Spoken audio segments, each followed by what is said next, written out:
todos, espero que estén bien. Espero que la cuarentena les esté haciendo leer más o que tengan más interés en leer o tengan más tiempo para leer. Claro que si eso no está sucediendo está bien, de hecho yo no estoy leyendo tanto como leía antes.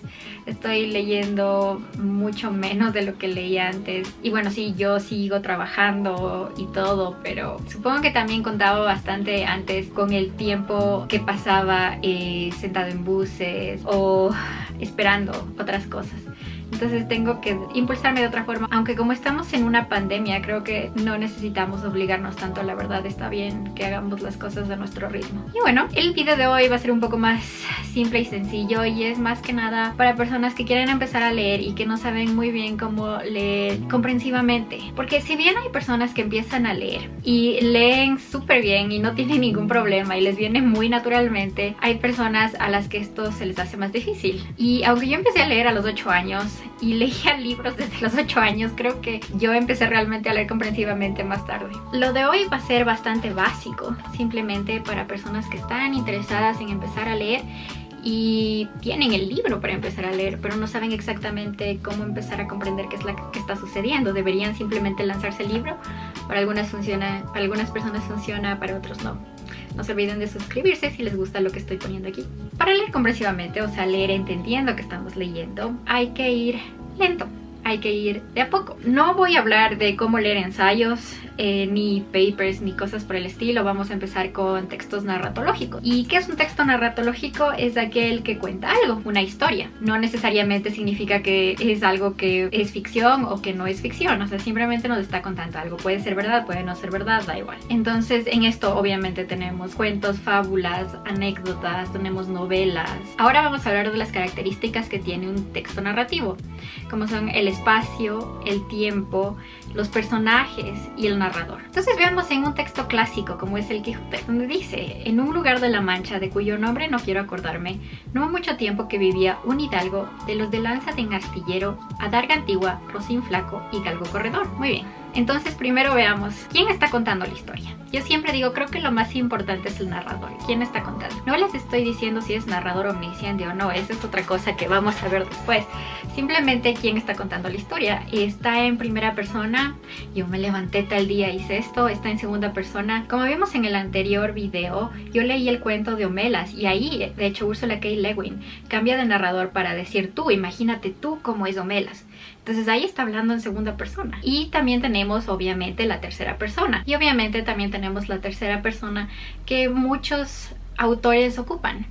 Hay personas que no les gusta cuando es en primera persona, dicen que solo los adolescentes escriben así, pero hay muchísimos libros que son muy buenos que están escritos en primera persona, y de hecho la primera persona en Japón es una de las cosas más clásicas que hay, es una de las cosas que se siguen escribiendo hasta ahora. La mayoría de libros japoneses están en primera persona. Entonces, en este ejemplo que les acabo de dar, tenemos que dice de cuyo nombre no quiero acordarme. Entonces, ¿quién está hablando? Es una primera persona, ¿verdad? Yo no quiero acordarme. Yo soy el que está contando la historia. Ya tenemos una idea de, viene por ahí más o menos la historia. También podemos ver que nos está dando cuál es el espacio. En un lugar de la Mancha. Ya tenemos el lugar. Tenemos también el tiempo. Cuando dice no ha mucho tiempo, o sea, no hace mucho tiempo. Aunque bueno, este libro ya tiene 400 años, obviamente es hace mucho tiempo, pero estamos haciéndole caso al narrador, no a las cosas afuera del libro. Y también tenemos personajes, que es un hidalgo. Para los que no saben qué es un hidalgo, más o menos era un caballero, una persona medio de la nobleza en España. Y como pueden ver en este pequeño párrafo, tenemos ya todas estas cuestiones de qué está sucediendo.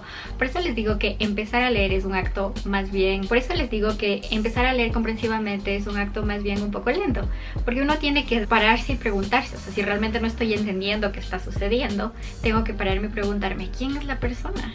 Hay veces que yo he tenido que leer textos donde hay demasiados personajes y yo subrayo, bueno, lo hago con lápiz, les hago un círculo alrededor o los subrayo a todos los personajes, porque a veces son tantos personajes que me pierdo.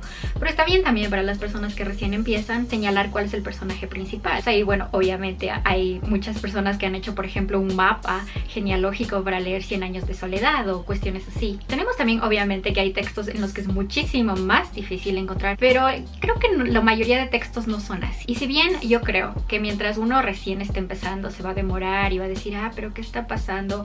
¿Quién es el personaje principal? principal, quién es esto, voy a subrayar, voy a quedarme un tiempo, voy a leer de nuevo. Con el tiempo uno se acostumbra, entonces cuando ya esto te pasa en el primer, segundo o tercer libro, cuando vas al 10º libro ya ni siquiera te acuerdas que tienes que subrayar, porque ya sabes quién es el personaje principal o qué es lo que está sucediendo, en qué lugar están, etcétera, etcétera. Hay una característica que quiero mencionar, hay una característica que la dejé para mencionar después, que es la acción. Y las acciones son las cosas que nos cuenta el relato, y solo existe con el paso del tiempo, a menos que sea ciencia ficción y no sé, alguien tenga el poder de parar el tiempo y sucedan cosas en medio de eso. Pero si no, simplemente vas a necesitar que pase el tiempo y va a haber acciones. Y las acciones no necesariamente van a ser acciones físicas de se levantó y corrió y lo que sea. A veces es una conversación, a veces es simplemente como un pensamiento llega de un lugar a otro lugar, pero está pasando algo, a menos que definitivamente no esté pasando nada y sea una lectura un poco surrealista en la que ni siquiera tenemos idea si está pasando el tiempo o no.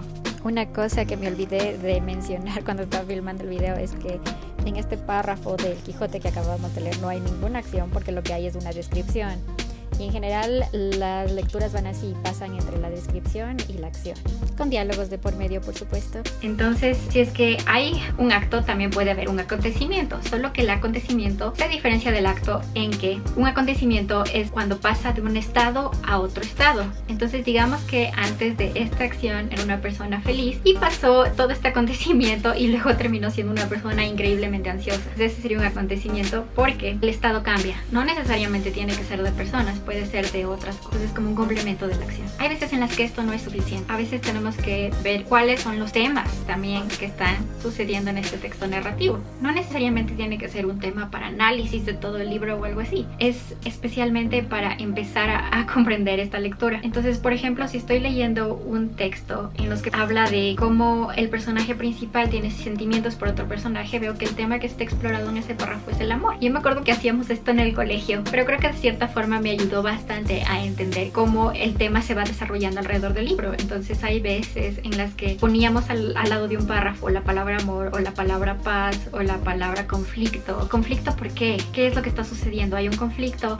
porque el personaje no puede controlar la rabia, entonces rabia. Y por ejemplo, digamos que en un texto de 10 páginas la rabia aparece muchas veces, entonces tenemos que el tema principal va acorde a la rabia o el manejo de rabia. Entonces esto es ya como para ir comprendiendo más, para ir analizando más qué es lo que está pasando en la historia y con los personajes. Y bueno, por último vamos a tomar otro ejemplo que es del libro Historias de Amor de Bioy Casares, y vamos a tomar el inicio de cualquier cuento como Recuerdo de las Sierras para ver qué dice.